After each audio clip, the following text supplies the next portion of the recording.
Okay, so let's get started. So this is what employment rates look like inside of Israel. Now what you see is you see three very different populations, and you see differences that are very large between men and women. But in particular, what you're seeing here are things that I think everybody here knows. That among the ultra-Orthodox in Israel, the men tend to work at a very low rate. Women had an incredible increase in the percentage who went out to the labor market. We know that 2003 was a turning point in Israel, which was a time when there was a large change in child allowances, and that caused quite a few people to get out to the labor market that previously weren't there. That's what's behind the increase in male participation. While if you look in most of the world, you'll see that male participation in the labor market was going down and not going up. In Israel, it started going up in 2003 for that reason. Very much, it happened in all populations, not just in the ultra-Orthodox population, but you see the huge increase it had by Haredi women who are working today almost as much as non-Haredi women are working. And you can see that the percentages between men and women are not quite the same, but they're getting there.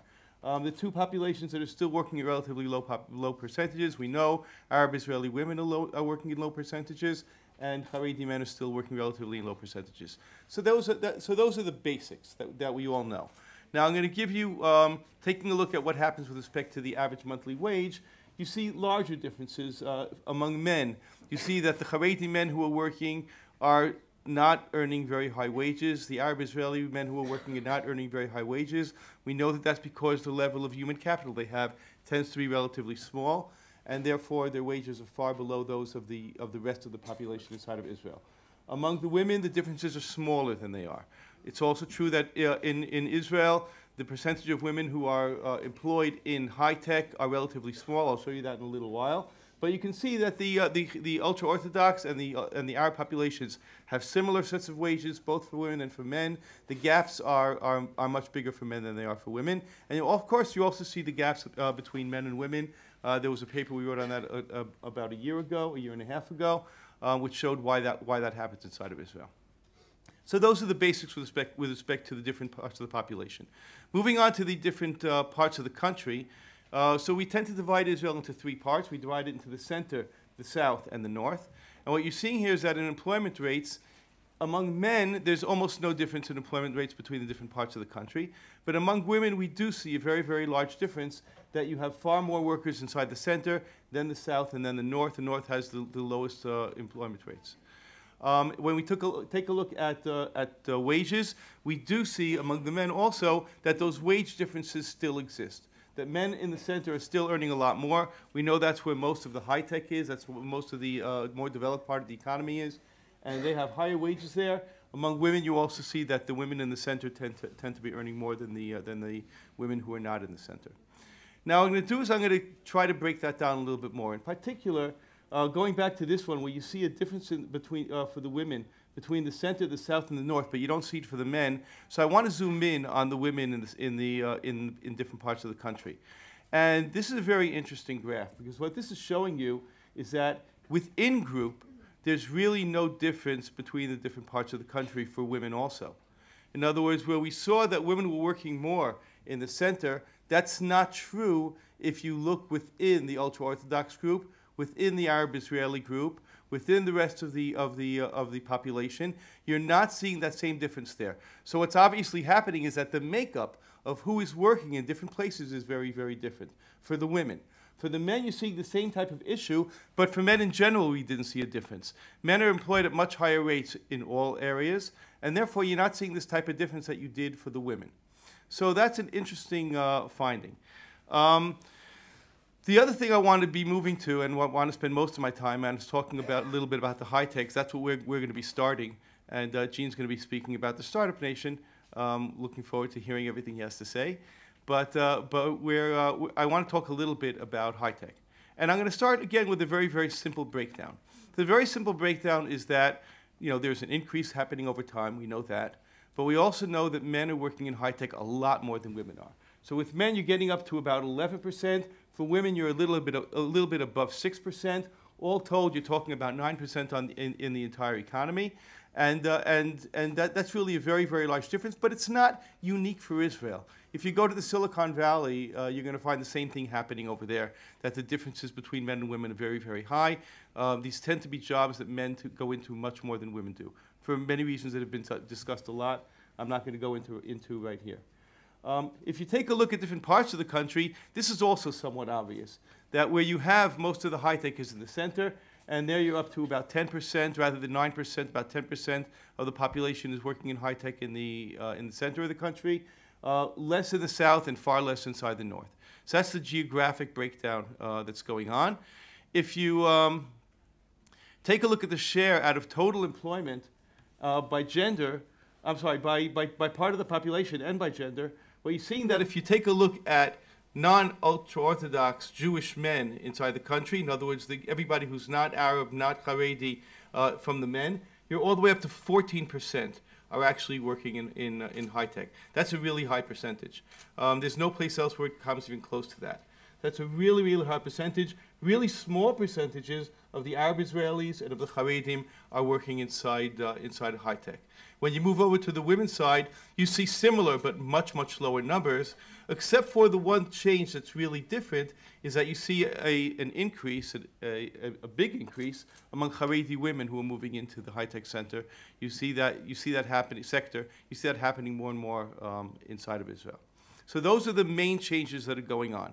And what I want to do now is I want to talk more about the future. What I want to do now is I want to lay maybe a little bit of the great groundwork, or maybe even a puzzle for our next speaker, with respect to where are the workers going to come from in order to make the high tech bigger. We heard before that there was talk about helping the high tech grow and that it needs to get bigger than it is now. And the question is, do we have the manpower to do that? And what I want to show you now, the bottom line is going to be that right now, not really. And that we need, in order to be able to get there, a lot of work is going to have to be done in order to be able to move us towards that direction we can go. And that's what I'm going to try to convince you of now. This, by the way, is a preview of some research that's going to be coming out in December in our State of the Nation report. So pay attention. It's going to be interesting. Okay, so here's the start. This is showing you different countries, different developed countries inside the world. And you're taking a look at the percentage of workers in high tech. You have that almost 10% inside of the non-Arab, non-Haredi population inside of Israel. You're almost at 10%. For the entire population, you're a little bit over 8%. That's men and women together. And you can see that that's much more than you have in pretty much any other country. There's no other country that's higher. The average OECD is about 4%. So you really have a very large percent inside of high tech inside of Israel. Now the question is where they're coming from. Who are they? Who are the people who are working in high tech? And that's what I'm going to show you in this graph over here. What we have here is we have results from the PIAAC scores, from the scores that test ability in mathematics, ability in language. This over here are the results of ability in language rather than in mathematics, because if I give you the ability in mathematics, you can tell me, well, the people who are doing high tech get better in mathematics. Therefore, you have people who are better in mathematics. This isn't that. We're taking a look at who are the people who are doing high tech today. And it turns out that they're very, very high quality people. So take a look at those percentages in that little bar on the bottom. On the little bar at the bottom, you're seeing that if you go to the quintile, you go to, let's say, about 80% mark, you're taking the numbers on the graph are the numbers of standard deviations away from the mean. So what you have is 2.5 standard deviations away from the mean is as high as you get in the scores. And going down to where about 80% would be, that would be around here. And what you're seeing there is that pretty much all of those who are working in high tech are coming from the very, very high end of the scale. They're not the people coming from the low end of the scale. That's who you're getting inside of there. Okay, so you're getting really highly skilled people coming in and working inside the high-tech sector. I don't think that's any surprise to anybody, but just to the extent to which you're not getting the lower skilled people is indicative. And if you take a look at that top quintile and you now take a look at what percentage from the top quintile in the PX scores are actually working in high tech, you get about almost 25%, almost 1 out of every 4. Now, that's an incredibly large percentage, because don't forget, there are people who do other things other than high tech and who are very highly skilled. There might even be some university professors who are in that group. I don't know, maybe not. But look how different that is from any other country. In other words, we've to a large extent used up what's available. We've used up what's available to go into the high-tech sector. And just to show you just how different the high-tech sector inside of Israel is than in other parts of the economy, take a look at this over here. This is a distribution of scores in the tests. And it's showing you the high-tech sector in Israel, the high-tech sector in the rest of the developed countries, the OECD. They're very, very similar to each other. And then what the scores look like in the rest of the economy.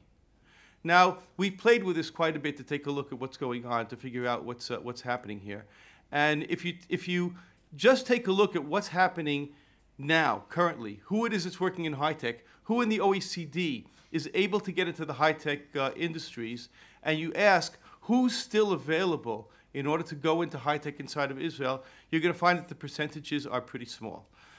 Just to show you how different Israel is from the rest of the countries, the gap inside of Israel between those in high-tech and those not in high-tech is almost a whole standard deviation.